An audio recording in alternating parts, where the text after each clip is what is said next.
Hi, my name's Will, and this is part of my story.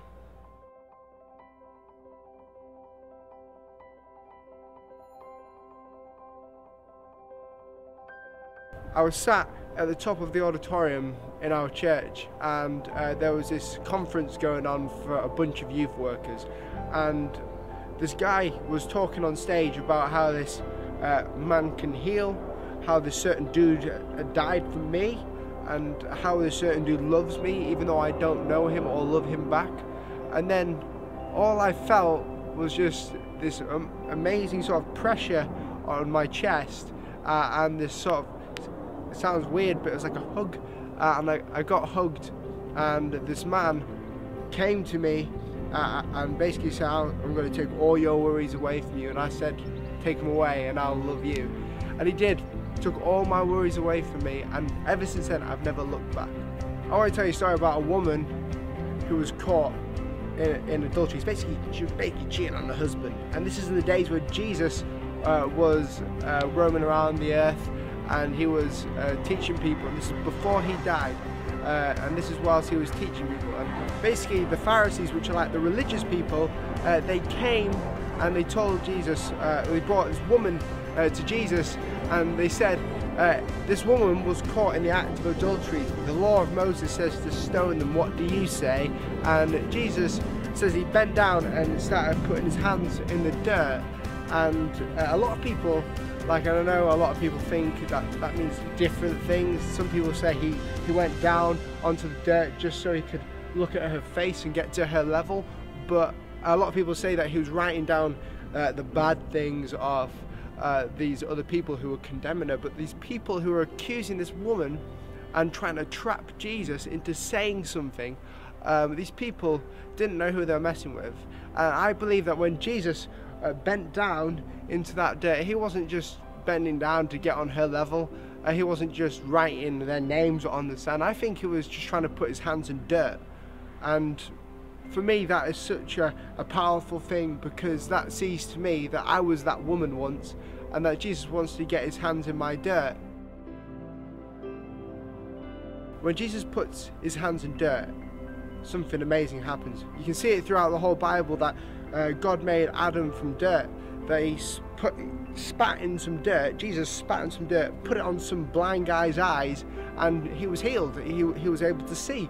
And Jesus, for me, he came into my life just like this woman and said, I'm going to take your dirt, and if you just let me have your dirt, then beautiful things will happen.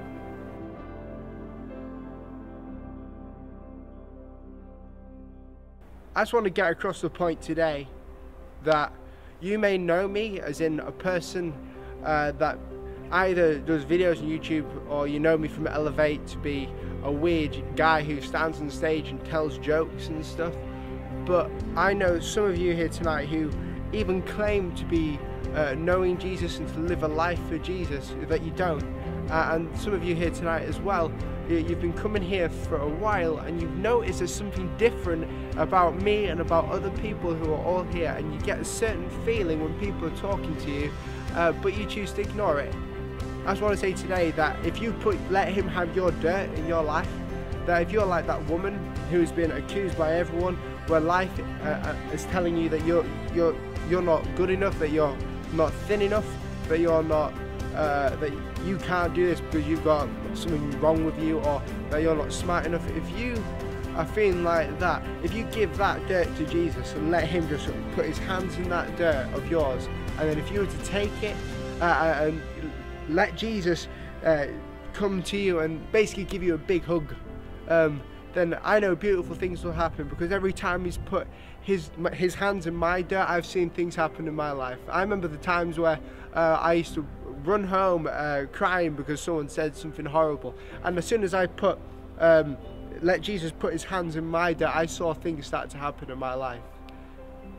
You know, throughout my life and stuff, a lot of people have questioned me. Like, a lot of people have said, God's not real because I've never seen this and stuff. But I'm here to tell you tonight that what you're seeing here, as well as all the leaders, we are the sort of evidence that God is real.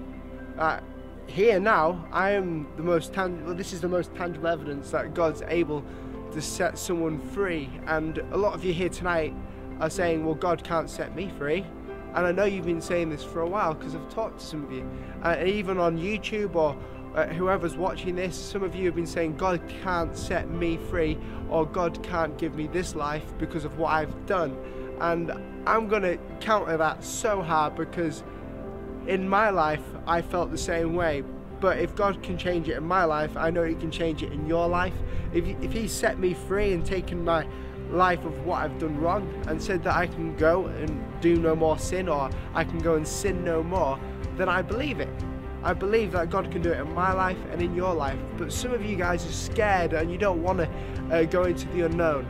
But tonight I'm encouraging you to come and to see what you can find when you let Jesus put His hands in your dirt. I believe that we're all that woman that I was talking about. We are all that woman who's caught cheating on her husband.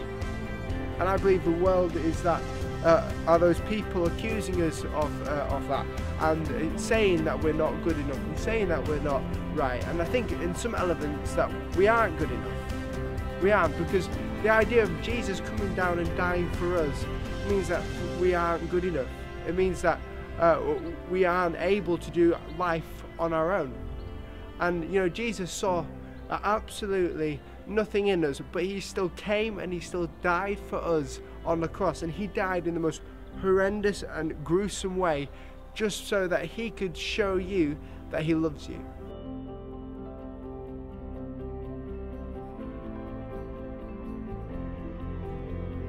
I'm here to tell you today that Jesus came down and He lived the whole life that He didn't deserve, and He lived a horrible life as well. He came down from heaven, and Jesus, this is God we're talking about. He came down from heaven, and he was abused, neglected, He was spat on, and He had the most weirdest life on earth. But He came down and He died a tragic death. He had his back slashed with he was flogged. He was crucified on a cross, and He was beaten, and He died on the cross. And 3 days later He rose again, and He did this all for you. And the fact that Jesus has died on the cross, and the fact that he rose again on the cross, means that I don't have to live in death anymore, because I know Jesus didn't put up with it. And some of you here tonight need to understand that when Jesus came down, He died for you. And that I'm not saying this lightly. Some of you here have been battling with yourselves and your minds for years of not wanting to become a Christian because it's too big of a commitment to you. But Jesus is there, and it is, I'm going to say it is a big commitment, but it's the only commitment that you'll ever need to make.